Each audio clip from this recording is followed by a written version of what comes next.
We're so excited that school has started. Raise your hand if you're excited the cherubs have started school. Yes, we are all excited that they have started school. So you guys have a ton of questions, you know, the playground equipment. So we want to give you some information around that. What's true, what's not true, what you need to do, what you don't need to do. And so tonight we're bringing on Donna. I'm super excited because she is amazing. She is one of our leaders in our academy. She's such a great content creator. So we want you to follow her as well. If you have questions, drop them in the thing of the deal of the bottom. We're going to re-something this and then put it on. When I say we, I mean my team is going to put it on hopefully YouTube channel so that we can have all this information forever. There's just so much misinformation. I like when people ask me, did I jump a fence? Do I look like I've ever jumped anything? No. I might have jumped in line, maybe something like that. But hey, you guys, so I don't know what the confusion is. People are so almost offended, right? And I've never offended anybody. So can you imagine like walking up to a business, a hospital, a school building, the police department, the movie theater, and your loved one's in a wheelchair and there wouldn't be a ramp? Like, no. So in the early 90s when I was young and I was going to be popular, I owned a salon. Shocking. Right before I wanted to be popular, not effective. And so I remember when the 1990 came out that our salon had to be handicap accessible, and we were livid. We're like, you're kidding. We should be grandfathered, right? All the things.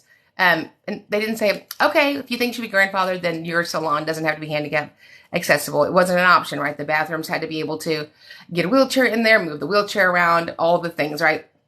And so we started putting in ramps so they would be accessible for people that had wheelchairs, right? Crutches, a stander, a walker, any of those things. And so that was in 1990. And I think I was 10 years old then. I don't know. I was not 10 years old, but I was definitely like an adult-ish. How old was I?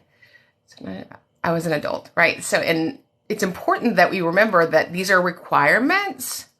These are not suggestions. So I'm not really sure why we think these are suggestions. I don't know why people say our school district is having a fundraiser. So I think it's interesting that every part of the inside of the building for sure is ADA compliant because they wouldn't pass, right?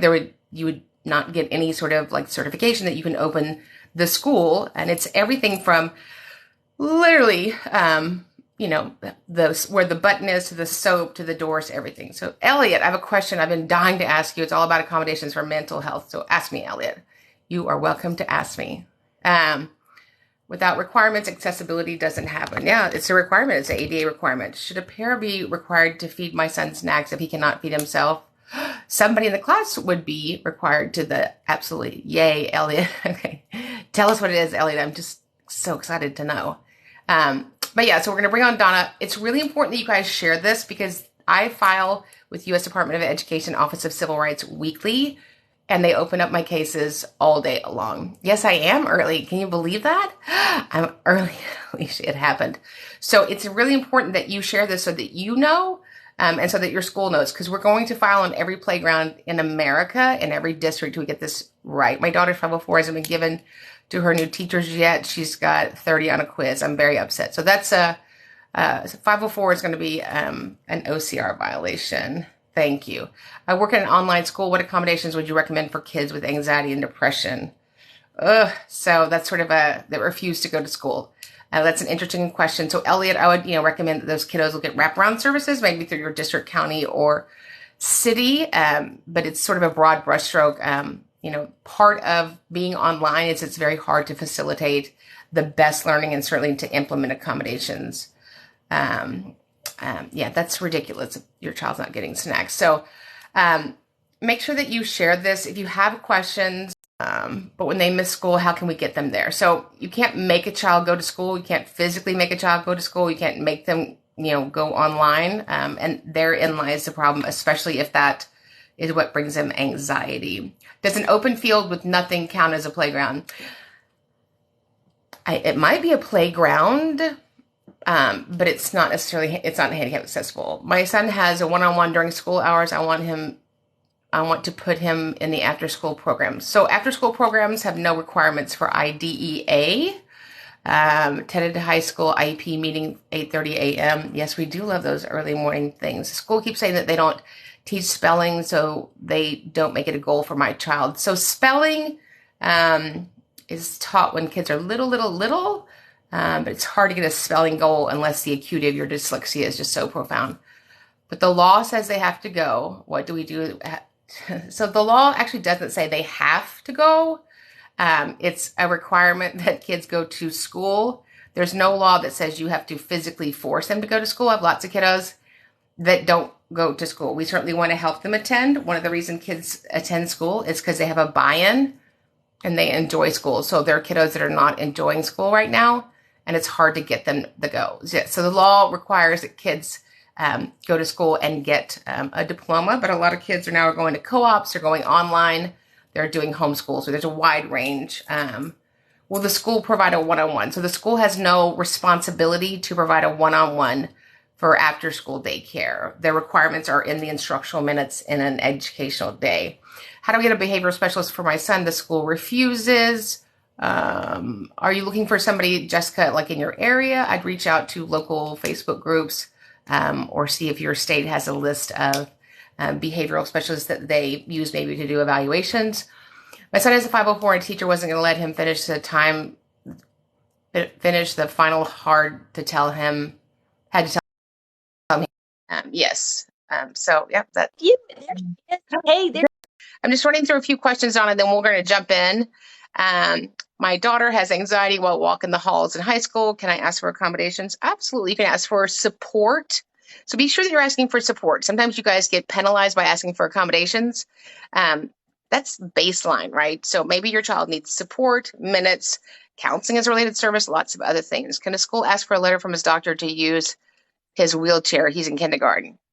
Oh, they need a letter from the doctor to use his wheelchair.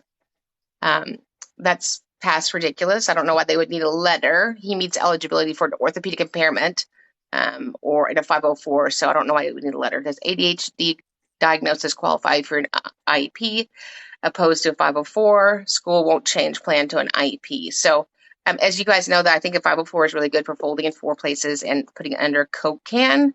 If you have a disability and it impacts you, probably need services around that. Donna, you and I have talked about this because Donna is amazing. She has a master's in special education. She's a teacher. She's somebody that's using her own funds to go.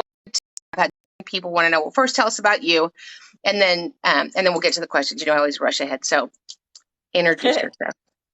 Okay, so hey everybody, or I should say hey y'all, because I'm in Dallas, Texas, and as Karen said, I have been a special education teacher for like ever, it feels like, and yeah, they don't tell you a thing, and they, you know, you get your special education certificate, and it's real easy. It's like you had the 4 choices, you know, A, B, C, D, and there's only one that kind of stands out. That's the obvious right answer, and that's the one you pick, and then you get your certification. And they expect you, like the school expects you to automatically just know everything about special ed, but they do not train you one bit. So if you want to be, one of my followers says, love all the information you both share. It's so helpful. Well, thank you. I'm so glad to hear that. So anyway, my story is I have muscular dystrophy. So I was diagnosed close to age. Well, I was in my mid 30s when I first started noticing. So it was a rather late diagnosis. And so it's been over 20 years that I've had it. You know, maybe almost 25 years that I've had it. So I am in a full-time wheelchair. You can't really see it on camera, but I am in my chair, you know, and I do use electric wheelchair full-time all the time. And right now I just moved into an assisted living facility because I'm not quite strong enough to live independently, but I'm almost there. So anyway, I obviously, you know, in as painfully aware, if you say, you know, if you want, as far as mobility issues go and accessibility into buildings, I'll tell you a little story. I was going to a restaurant down in downtown Waco, and we wanted to go up to the rooftop. It was a restaurant that had a rooftop, you know, environment, ambiance up there. And I was taking my family, and they were coming to visit me. and I wanted to, treat them, and you know how it is. So it was pretty neat. If you know Waco, you know the silos, you know about the Gaineses and all that. So it was in that area. So I wanted to go treat them. And we went to the restaurant, and it's a pretty hopping place. And they serve coffees, they serve cocktails, they serve, dinner. It was nice. So we wanted to go up on the rooftop, and there was no elevator. And the only way that you could get up there was up 2 flights of stairs to get up to the top. And it was very romantic up there. And you could kind of see, I mean, it's Waco, but you're up there, you could see the city lights. And so that was what we wanted to do. And there was no, so anyway, I went and I talked to the owners of of the place. And I said, how am I going to get up there? And they were like, um, um, you can't. Right. And I was just looked at them, and I was like, I wanted to say some very ugly things, but I didn't. And I was like, that we don't have that many come in here. That many. Said it to my face, to my family's face. We don't have that many people come in here. It's very expensive, is what he was saying. It's very expensive to put in an elevator, and it's not worth it, was what he was trying to, I mean, that was what he was not saying, but he was saying. So we get things like that, and like curb cuts in on the streets.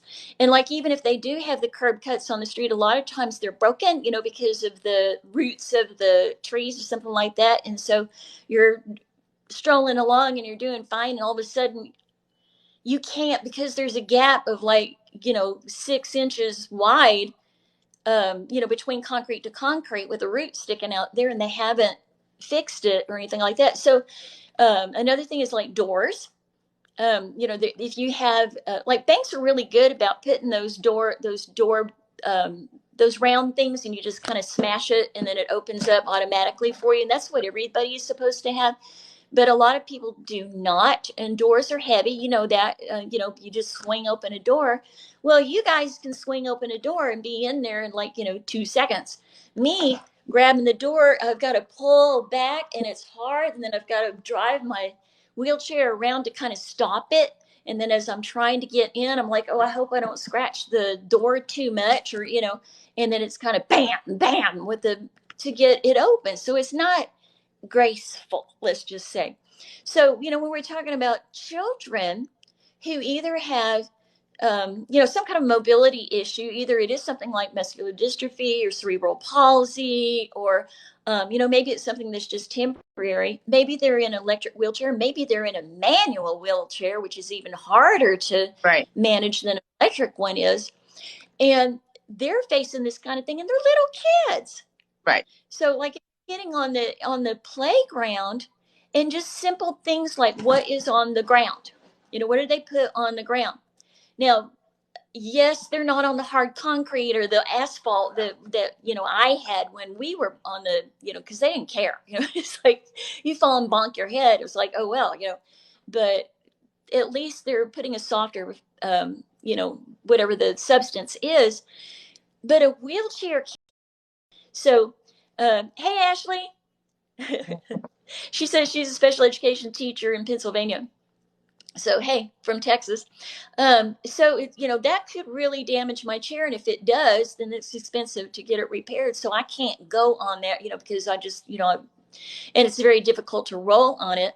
A manual is even harder, because you're pushing, and maybe you think it looks easy, because these people can kind of speed around with it's just that they've developed strong muscles, but it's not easy to get, and then you're in something like that, like that bark stuff or whatever.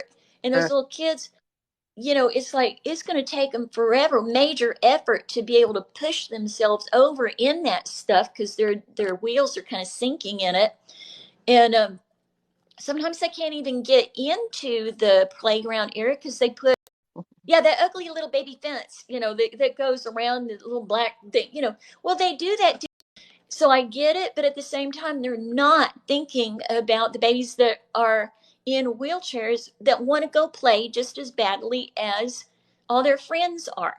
And so what happens? Then you've probably seen this on cartoons or in little movies or whatever. You've got the child that's in the wheelchair that's sitting on the side Right. looking at his friends play, and he kind of has a little sad face, and he's like nothing there for them to do. And like, oh, that looks like fun. I would love to slide. That looks like Well, fun. I would love and, to swing high. Like that. and the truth is, wheelchair, uh, they don't go outside and sit on the sidewalk sad. They don't go outside, which also Well, means the other kids in the class are not going outside. So I had a lady today, posted that, because I'm brave, I just pick it up, right? That, I don't know, ground up. Everybody's like, it's tires. I'm like, who has blue tires? But somebody, right? And then somebody put in TikTok, and we all say things wrong because somebody taught us wrong. Me, you, everybody else. And somebody said it has to be for them to have a soft place to fall, which is just shenanigans, right? Any of us that have ever pushed, you could have bought adaptive equipment when you bought the regular equipment. And so this shenanigan that we have to have a fundraiser, the reason those people don't come in there is because it's not accessible. Right? Why would yeah. I come into a place that is not welcoming and useful? And I think people get confused between, do I have access to it or can I use the environment? And so just because you have a sidewalk, I mean, I'm not hunting these schools down. I just put it in the great maps. I put elementary school and I turn and there it is. So, Mm-hmm. Architects and the people that build schools, they have to sign off on all these spaces and heights. Can you talk a little bit about, the button? I did a TikTok and 1,000 students in the whole district, one football team, because that's the most important thing in the world. And I love football. And we post something about, you couldn't even reach the button. And all these people, somebody will come to the door to help you. Well, nobody's coming to the door. And that's somebody helping me doesn't give you access, right? Right. And and Right. even on this stuff, we have like these little ramps going up the equipment. Well, you're going up to the equipment to watch somebody else slide. That's not, I think if you can explain the difference between access and being able to use it, I think that would be helpful. Uh-huh. So access is like just getting in, getting to the place and getting in. But once you're in, can I go slide? Well, how am I going to get on the slide? How am I going to be in a wheelchair like a regular slide? Okay. How am I going to sit on a swing like a regular playground swing? How is somebody going to pick me up? Well, pretend I'm a little kid. Is somebody going to pick me up and get me over there? Okay, well, those, how the swings are where they're going to go backwards, right? So wait, then that's going to take a second person to hold the swing still, and then they're going to pick me up, which could be a fall risk or a safety issue, whatever. They may not even want to do that. Once I'm sitting in it, I could maybe fall. So now we're going to have some kind of chain or belt or something on it so that I don't fall. And that so it's really risky. So what would they rather do? Not even have one. Right. So they're a little bit afraid of the liability of maybe having an accident.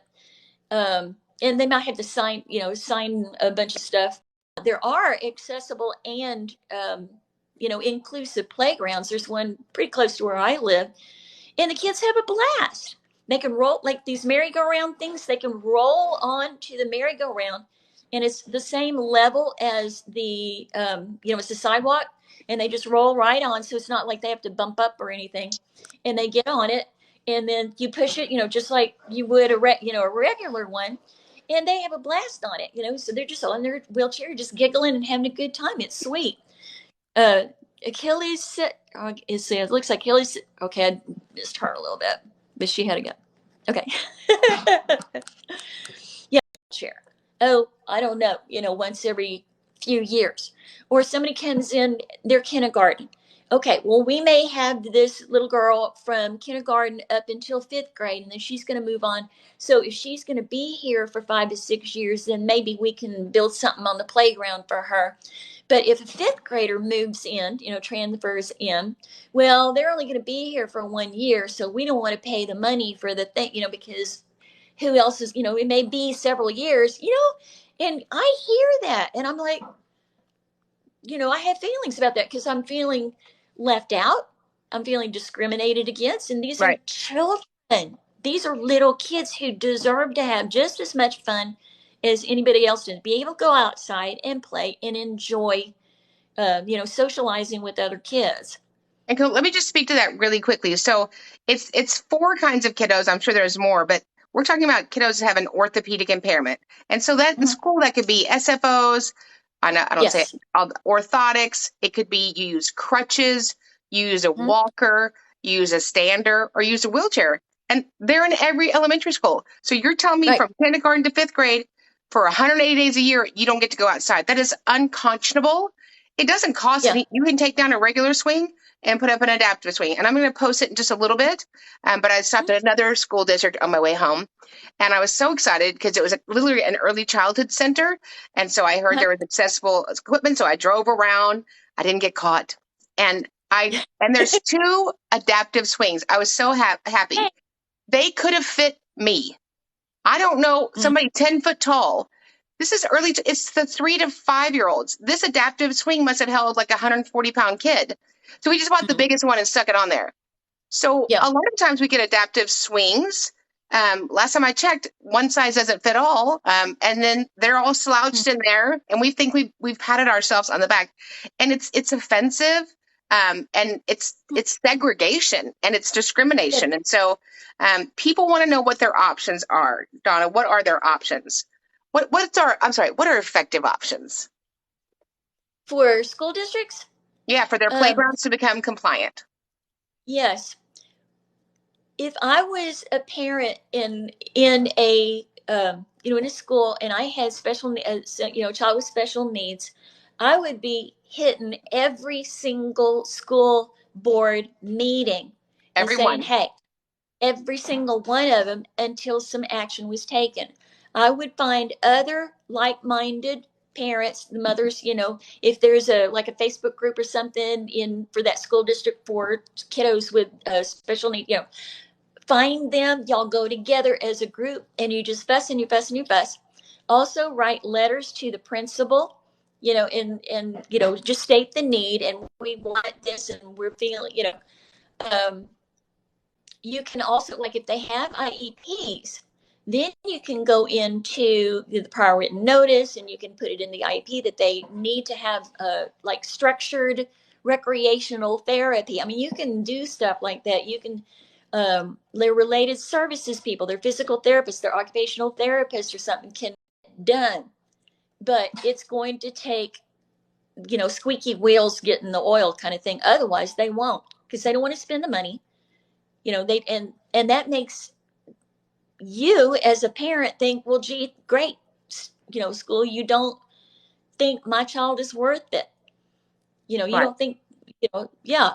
So the school board Mm-hmm. has been entrusted with the school district. So this is a school board issue. It's not even a special ed issue.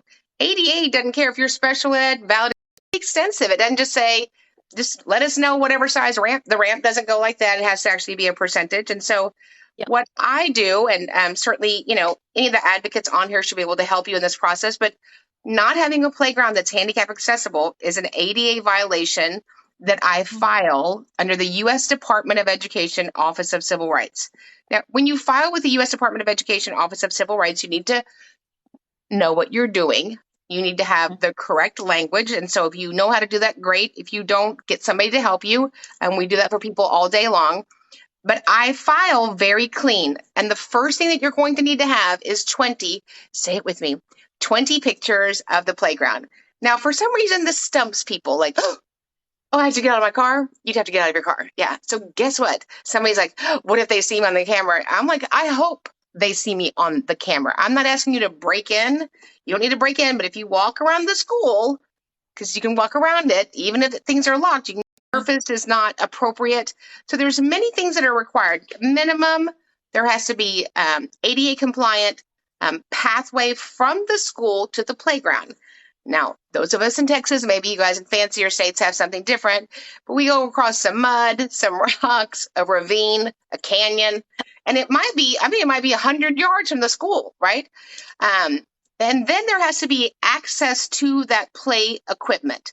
And so, Donna knows, I think at minimum it has to be 36 inches wide, right? There is an app that somebody on here, the great Christina can put it in there, but there's an app you can use on your phone that literally measures stuff with an app, like so smart, right? And so I've never gotten in trouble. I mean, I stay in trouble, but me walking up to a playground and I'm taking pictures of it, and you take a picture of the surface, the play equipment that's so tight together in the middle is also not compliant. Donna, if she was on the playground, let's say that she was a teacher. She was a teacher, then she should be able to help her kids around the playground. So her wheelchair must be able to go through and between all of the equipment. So at minimum, the school district must have at least somewhere on the elementary schools a piece of equipment that a handicapped child could use. They're handicap accessible because the surface is flat. So what? Right? So if the surface is flat and, like if Donna got into a restaurant, but she couldn't roll up to a table if they were all booths and it was cut off at the end, that's not accessible. She can't, can I access what my same age peers are using, right? I'm supposed to be able to access the curriculum, the grounds, the playground. And so we do that all the time for people. We are happy to help you if that's something you're interested in. Just email us at admin@specialeducationacademy.com. But there's the soap pumps, couldn't reach them. The little bell at the front thing, those doors weigh 8,462 pounds. I'm like, I realize I need to go to the gym. And I am allegedly grown chair. It means I can walk in the building the same way you can, right? And so I would light up the school board like Christmas Eve. I would send a certified letter to every school board member. This has nothing to do with money. Following the federal law, you don't need a fundraiser, right? So in the 90s, when I had my salon and we had to get a ramp for wheelchairs, you get what you get and you don't throw a fit. And we did throw a fit, right? And it was just biases, right? At that point, I didn't have a child with a disability. And it's just not okay that these kids are stuck inside when it takes very little. We're talking about one piece of equipment. And I think as you begin to go around and walk around elementary schools, and it doesn't matter. I'm thinking about going to River Oaks. It doesn't matter if you go to Turtle Creek in Dallas, same shenanigans, just a bigger, ugly plastic little fence. And then we have like these bungee cord things. It looks like a big, I don't know, trap for cats at night. I don't even know what it is. The surfaces are unlevel. I stopped and did some pictures today, and they had AstroTurf. Let's just talk about that for a second. So AstroTurf is allowable surface. However, there's great specificity around what kind it is. Not that Joe Bob, he sells AstroTurf and he's going to get us a good deal, right? So this playground today had AstroTurf on it, but you could see whoever leveled the dirt under it, it wasn't level, right? And then it buckled in some places. So I don't think Donna wants to get her wheelchair hung on that. And so they hundreds of hours never going outside. It's disgusting and it's illegal. So if you need help doing it, I have a big, big, big mouth, and I've always gotten F in conduct. Why stop now? And I didn't know what I didn't know, but I have several school districts that I've opened up. When you file with the OCR, you want to be clean and precise. So it's going to ask you, what is the problem and what's the supporting fact? So you can't just say, Dallas Elementary School doesn't have a compliant playground. That's not going to cut it, Tiny. They're not going to open that. Right. They're going to want you to tell them what you saw. They'll set up an interview with you if they find that it has value. You're going to be required to send in pictures. And when you send in the pictures, you're going to be asked, the investigations are by federal attorneys. The Office of Civil Rights, U.S. Department of Education are federal attorneys. They're grown. They're not like me at all. They're adults. So when you get on that call, you need to sit up straight and have your stuff together. So when I get on that call, I'm going to email Donna, is a federal investigator. I'm going to say, here are the elementary schools that I filed because I'm filing an allegation. I am alleging that you are breaking the law, right? The first thing they want is 20 pictures. I send Donna the 20 pictures. This is what happens. They say, tell me what you see. Well, I see what you see, right? And you have to be able to articulate the opening is not 36 inches. The surface is not ADA compliant. The space between the equipment is not large enough for a child that has ambulatory issues to get through. There is not one piece of equipment that a child on the entire playground could use. And that includes, it's a requirement. These are not suggestions, they're requirements. And there's ways to do it effective, and that's the direction you want to go. If the superintendent couldn't care less, then that's on them, because this is the school board's problem. It's not the special ed department. And I am, at the beginning of every school board meeting, like Donna said, the great thing now is they're on the YouTube. I love the YouTube. Is that I would go and I would print out my 20 pictures. And if there's 10 school board members, I'd make a packet. I'm old. Donna is an adult. I'm an adult. We live for a handout, right? And I'm going to have the bailiff, or is it a bailiff at a school board meeting, right? I'm going to have him give every school board member a packet. And I'm going to say, let's go through these pictures. This is your playground, right? And I've never had a child in a wheelchair, but if I did, then this would be paramount for me. So the fact that my kiddos, a lot of our kiddos in special ed, the only thing they do enjoy is recess and PE and, electives, and that you're just going to take that away because it's not equitable. I had a little boy here recently in Clear Creek Independent School District, and they did this huge, pomp and circumstance. They got him an adaptive swing. Woohoo, woohoo. They had a little parade and balloon, right? Patting ourselves on the back. And it was the last 2 months of his 5th grade year. And literally, like Donna said, and then they took it down. Do you sleep at night? Because I don't think that you do. So I filed on the later, but they're going to ask me what my resolution is. And you know what my resolution is for every school district that I open playgrounds? That every elementary school is ADA compliant for playgrounds. So I just opened several school districts. I won't tell you what they are. And they have 10, 18, 21, 54 elementary schools. I could care less about what that makes you feel like. You are breaking the law. You are segregating children who are already marginalized. I didn't know about it until a few years ago, and now I know about it. And so I want to equip you. You're not going to get in trouble. You can file. You don't even have to know, well, Karen, I don't know the name of the little girl in a wheelchair or the little boy that has crutches. You don't need to. When you file with the OCR, your choices are a person. You're filing on behalf of a person or a group of individuals. So I'm filing on behalf of a group of individuals. I don't need to know anybody's name. And then the allegation, there's several steps, but it's much simpler than you think. We know better, but I would light up the school board in all ways, including, all things, right? So when you go to a school board meeting, at the very beginning, the public can sign in and you get 180 seconds. You make your 180 seconds count. You don't ask them if they could do it. You don't ask them about their funds. Because listen, I live in Texas. We got all the money for whatever we want. Nobody's ever run out of hairspray here or lipstick, right, Donna? We have money for whatever we want. And if that was important to us, it would already be done. So you go to that school board meeting, you sign in, you get 180 seconds, and I would hand out that packet. It's not a fundraiser. It's like the federal, could you have a fundraiser? No. So it's 32 years old, the same age that I am, right? It's 32 years old. Like, it's not like, we're going to get it done. Most of your elementary schools aren't 32 years old, so they knew about it when they built the playground. Just nobody's called them on it. And so the blessing of social media is we're going to call every one of them on it, and we're going to get this turned around. And I think as people start to see those playgrounds, and they'll go, I never thought about that. So, but the stuff that Donna gets and I get, like, I had a playground for my dear friend Tara on here, and literally from the school to the playground is like straight down a hill. And they put 2 railroad ties at the bottom. So you stop before you get to the, what? I'm sorry, what? Railroad ties. Like, I can't make it up. I cannot make it up. We were in Missouri, and they had, when we did our press conference, and they put like these little pieces of black rock coal on the bottom and talked about how dangerous that your kids' feet can be burned through their shoes. What the Hello Kitty are we doing?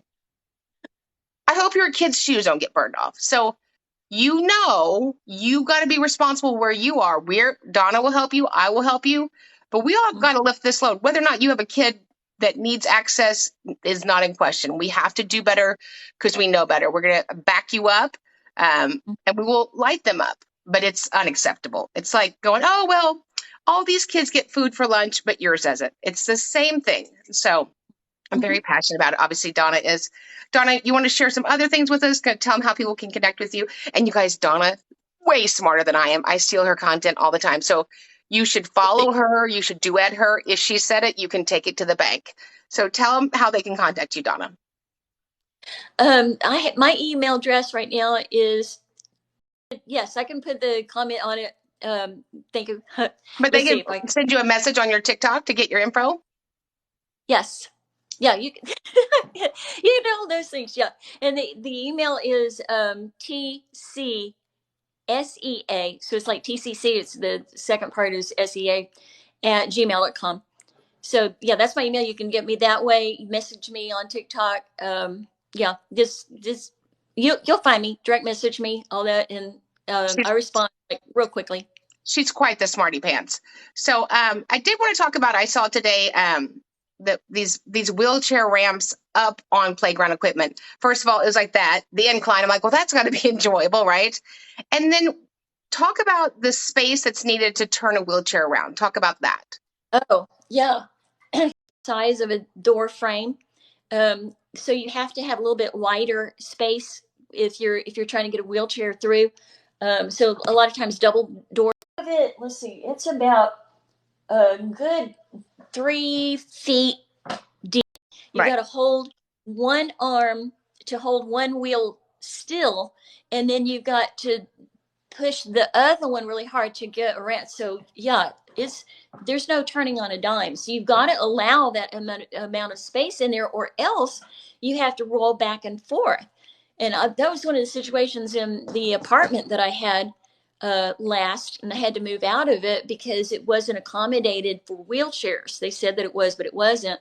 And so to get into the kitchen, you as a regular person wouldn't have any trouble. It was one of those like the chef's kitchen. For me to get through, I was going to have to go one way and then back up and go this way and back up because there wasn't enough space for me to get around that island and go around all the way around it.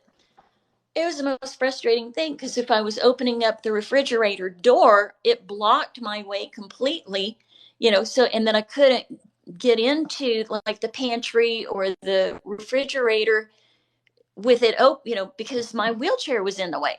So it does get pretty frustrating. And I know we're talking about children, but the same kind of thing happens. Not every water fountain in a school. Now I do see, where they've got this level up here for standing and they have those shorter level, but down here below the, where you're getting the water is a tank or something. So there's no knee space to get your wheelchair in down there to be able to bend over and get water. So somebody's got to get water for you. Here, fill my water bottle for me.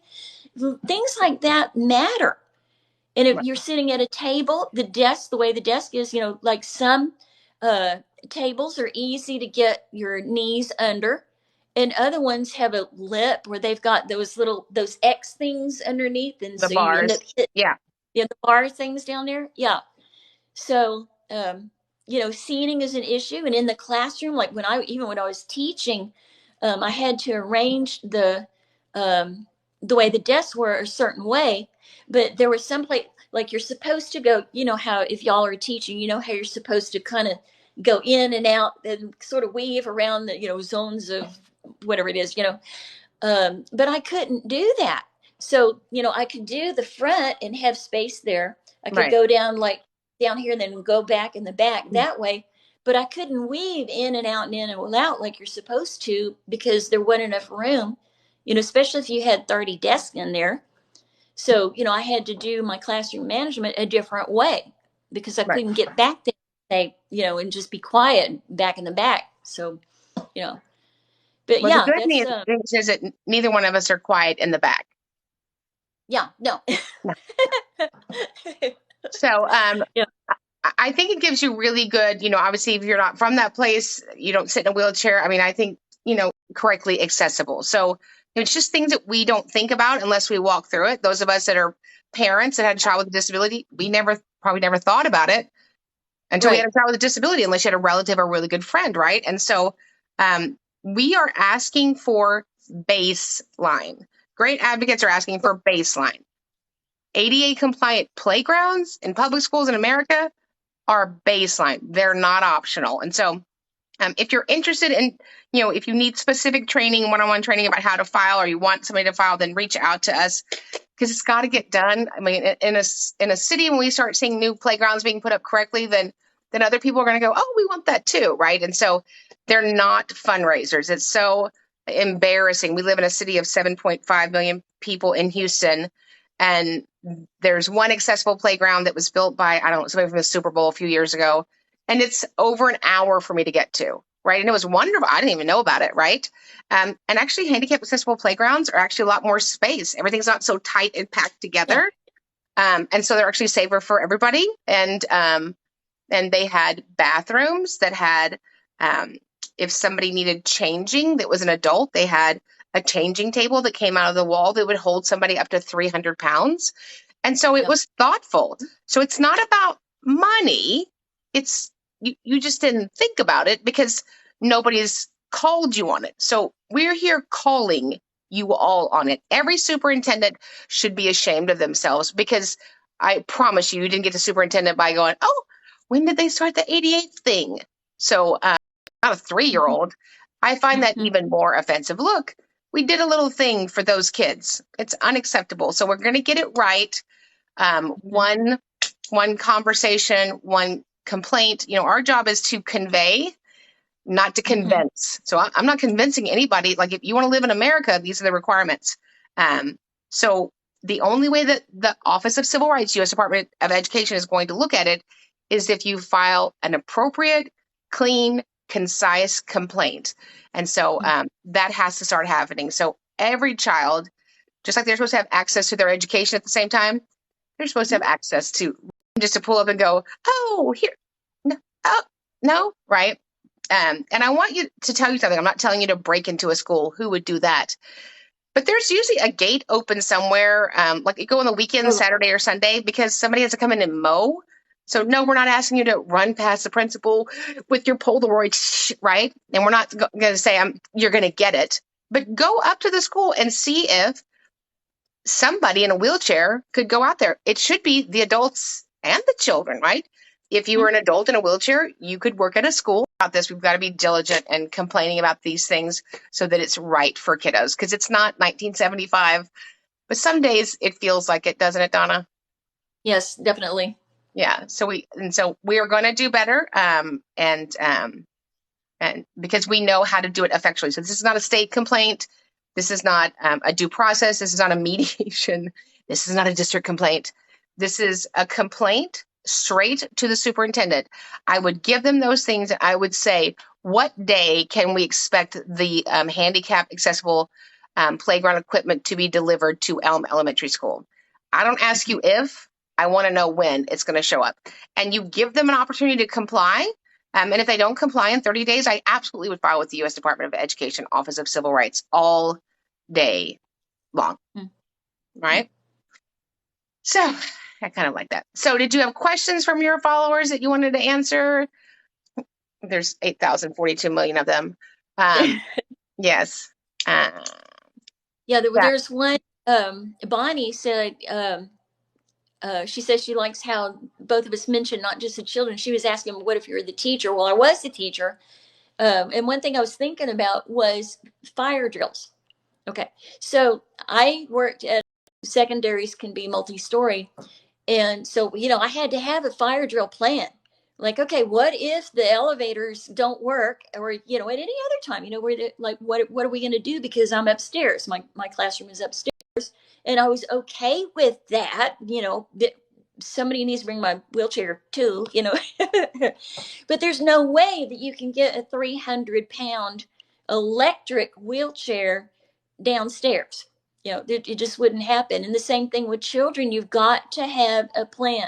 And now, we do the active shooter drills, and we've got the one, if there's a toxic chemical, something that, right. if you're in the neighborhood where where are they going to go? So one of the plans was, oh, the kids they're going to put the kids in cars and like van pool them, or put them in cars and go. And I was like, okay, and those of us that are in wheelchairs, and they were like, oh, Oh yeah. okay, we have to have that, because they just, it's like you said, they're just not thinking of it. But you have to have a plan. And like, if you I love you too. If you have a child, you parents have a child that has a physical disability, Right. make sure in your IEP that you put what the child needs in there. Okay, so like, if they do use um the leg braces or something like that, if they do use crutches, if they do have one of those gait trainers, which is like a walker, and you have to tell them they need help with XYZ. Are they going to need an aid to help them with their lunch? Maybe they've got a physical thing with their hands. There's some kind of dystrophies where the dystrophy is in your hands. You cannot get those juice boxes open. You can't tear up in the chips. You can't even turn a doorknob. So all of these different things. Or is somebody going to stand outside and keep the door shut so that you can have your privacy? Or is that door going to swing open and hi, everybody? You have to be able to put that in. My daughter received 3.5 hours of uh, Sunday to help with her dyslexia over. Oh,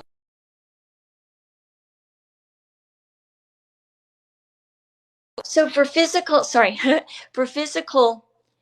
disabilities, whatever they are, make sure that your team, and then the child could get hurt, or they could get left out, or they could not be able to eat lunch or something because, something simple like, oh, I didn't know they needed their meat cut up or whatever.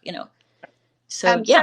Several people have asked, Warrior Princess Lay, I hope I'm saying that right, forgive me if that means. If you're in a self-contained class, if you're in an autism unit, if you're in a behavioral unit, if you're in a life skills unit, and there's one teacher, 2 paras, 16 kids, they all have a cognitive difference, what is the evacuation plan? Who are you taking first? So you know what? I care about my kid that I'm representing in an IEP meeting, and I care about my kid, and I mean that respectfully. But you're going to be the only parent that asks for that, right? I have a kiddo, kind of like Donna was saying, and he's in a wheelchair. He's ridiculously amazing. He's in high school, so it's on the second floor, right? And so we have a plan in place because he's a 2-person lift for his restrooming needs. He's a 2-person lift, right, to leave the building. So, we have these things called floods here, and the electricity goes off. There's not an emergency escalator, right? So if 2 people take him, the class is empty. Who's going to be with the other kids? And so we don't have a plan is unacceptable. So you need to make sure you're thinking about all those behind. Do you think somebody else is going to come help you in an emergency? So I would want to know the self-contained rooms, especially, what is your plan for a safety issue, right? We live near plants. Like if a plant blows up and everything, it smells like gas, who is going to get them out? What is the order? We got 10 kids. Are we going by alphabetical? Are we just going to, somebody told me one time, these kids will stay here if I tell them. I'm sorry, what? Yeah. I'm sorry, were you talking? Yeah. When we do that, they'll just stay here. What do they do for a fire drill? I know you have to walk so many feet away from the building when it's 4,000 degrees and are raining. What do you do with those kiddos that struggle emotionally, cognitively, functionally, or physically? You just scoop them up and put them in your apron? So you want to know the plan. And listen, here's what you don't do. Wait. I don't know who made up that word wait. I don't use the word wait, not even at a restaurant, right? So I'm not going to wait for you to have a plan. I'm not going to wait 3 or 4 months. I want the plan yesterday.